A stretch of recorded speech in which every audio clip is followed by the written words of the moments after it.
Bonjour à tous, mon nom est Santiago Bonilla, je suis étudiant de la licence de langue étrangère à l'Université Santo Tomás.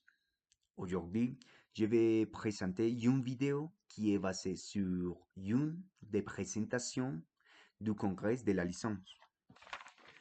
Ces feuilles m'aideront de temps en temps pour partager l'information avec vous. L'exposé a été présenté par les professeurs Nicolas Philippe et Alejandra Corredor.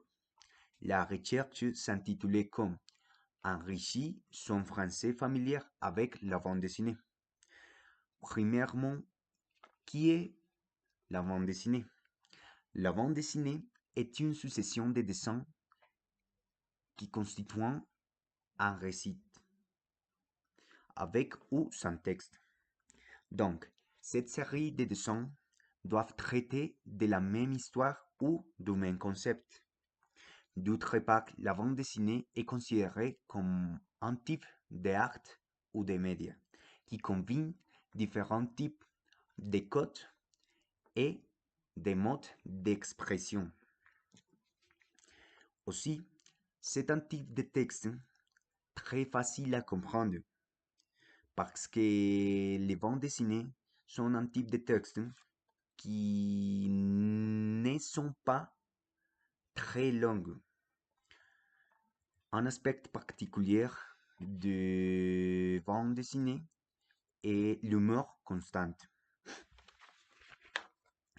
Pour les présentateurs, la bande dessinée offrait l'occasion d'améliorer la compréhension du français tant sur la linguistique que culturelle. Mais quelle est l'idée principale de ces recherches? L'idée principale de ces recherches est d'encourager la créativité et l'expression des apprenants. De cette façon, ils peuvent apprendre beaucoup.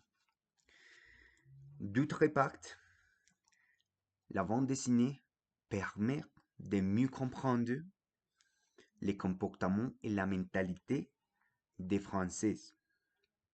C'est important aussi la relation entre la langue maternelle et la langue étrangère. La bande dessinée sont créées par niveau. Ça signifie qu'ils sont adaptés par rapport au niveau du français de chacun des étudiants ou de toutes les cours. Pour continuer, la bande dessinée peut être utilisée pour atteindre divers objectifs pédagogiques.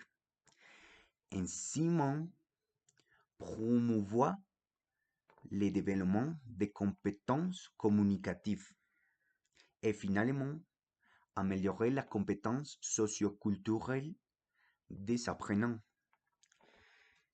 Sur l'expérience avec les congrès, ça fut mon premier congrès et a été une expérience inoubliable et attrayante car il y a beaucoup de choses à apprendre.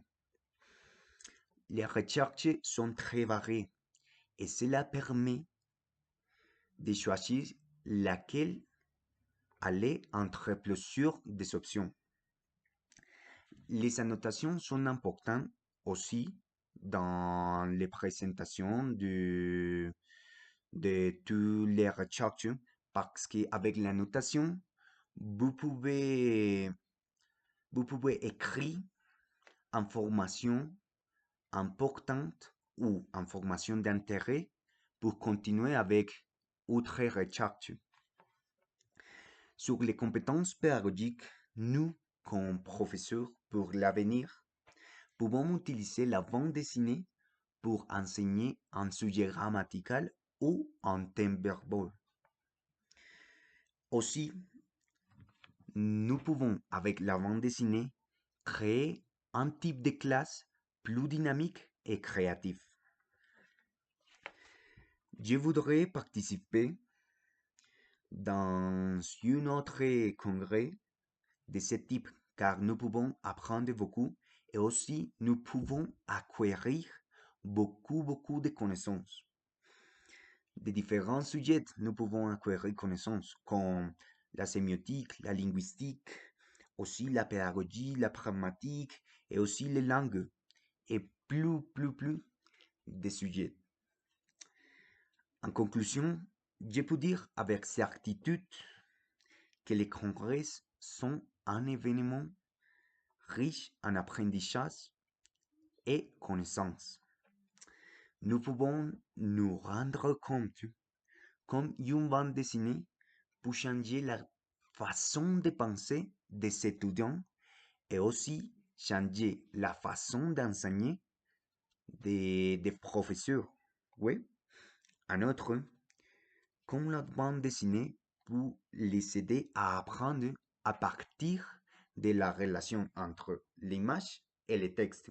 Oui, ces relations dans l'image et le texte est très connue avec la bande dessinée.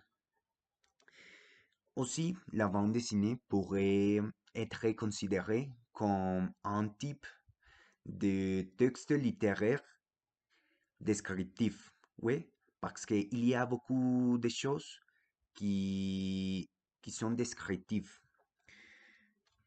Et finalement, sur les classes, par exemple, si les cours sont très variés et plus amusants, cela permettra aux étudiants de se motiver et de s'intéresser avec la classe, oui. Et aussi, l'apprentissage dans les salles de classe va être très significatif. Et c'est ça, merci beaucoup.